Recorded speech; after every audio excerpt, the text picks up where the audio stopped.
Selamat siang. Jadi pada video ini saya akan mendemonstrasikan fitur verifikasi peringatan dini cuaca. Sebelum itu ada disclaimer di sini bahwa hasil verifikasi ini itu hanya digunakan untuk evaluasi internal dan bukan digunakan untuk perhitungan EGIN. Untuk perhitungan EGIN sudah ada tim yang menghandle dan metode serta data verifikatornya itu sudah ditentukan oleh tim tersebut. Nah, pada bagian pertama di sini pada saat kita klik navigasi untuk verifikasi ini, itu peta di sini yang muncul adalah kosongan dan juga hasil verifikasi di sini juga kosongan. Nah, ada beberapa filter yang harus diterapkan. Yang pertama jenisnya, misal kita jenisnya harian gitu ya. Kemudian misal kita ingin melakukan verifikasi untuk hari kemarin atau tanggal 26 misalkan. Nah, di sini ada beberapa data verifikator, yaitu radar DBZ untuk CMAC, ada juga yang radar SRI atau Surface Rainfall Intensity dengan satuan mm per jam, dan juga ada juga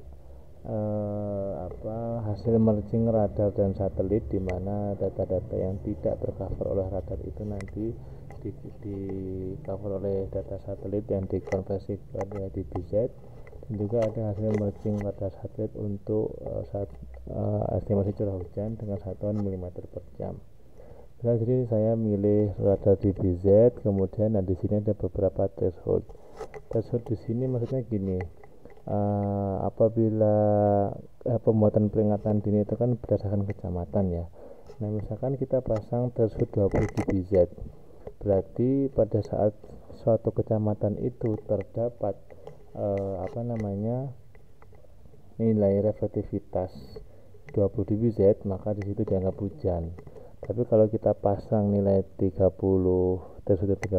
DBZ pada saat di suatu kecamatan tersebut itu nilai reflektivitasnya 25, berarti tidak dianggap hujan gitu.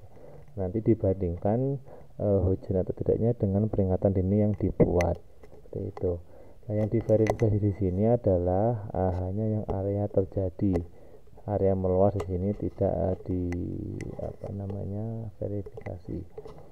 Nah, kemudian setelah kita menentukan ini semua, kita klik button ini, terapkan filter ini. Nah, maka nanti akan muncul peta di sini dan juga tabel. Nah, tabel ada dua tabel di sini. Jadi yang di sebelah kanan ini adalah hasil dari keseluruhan peringatan dini. Nah, jadi misalkan tanggal 26 ini itu ada 4 peringatan dini gitu ya. Nilang hit itu 57, miss 22, false alarm 26, kulit negatif 39. Hit ini berarti artinya dia suatu kecamatan misalkan dianggap hit itu apabila ada warning dan juga ada nilai radarnya yang melebihi threshold. Nah, di sini saya tidak menggunakan satu titik pada satu data ya, tapi saya melakukan ekstraksi area. Jadi nilai radar atau data verifikator akan diekstrak berdasarkan area poligonnya dan diambil nilai maksimumnya seperti itu. Jadi tidak hanya nilai data verifikator pada satu titik master point, tapi sudah merupakan ekstraksi dari area kecamatan seperti itu ya. Nah, di sini tabel yang di dalam peta itu untuk melihat secara spasial per ID warning. Jadi tadi ada 4 warning. Jadi ini adalah untuk yang ID 001. Di sini ID 002, ada yang hijau ini adalah hit, yang kuning miss, yang merah false, yang abu-abu adalah correct negatif. Nah, seperti ini. Misal di sini ada 3 miss, di sini Cimarga, Kalangannya, dan juga Lebak Gedong. Dan juga di sini kita bisa cek untuk ID-ID yang lain seperti itu. Nah, misalkan kita rubah data verifikatornya untuk threshold yang sama, itu bisa juga hasilnya berbeda gitu ya. Nah, seperti ini.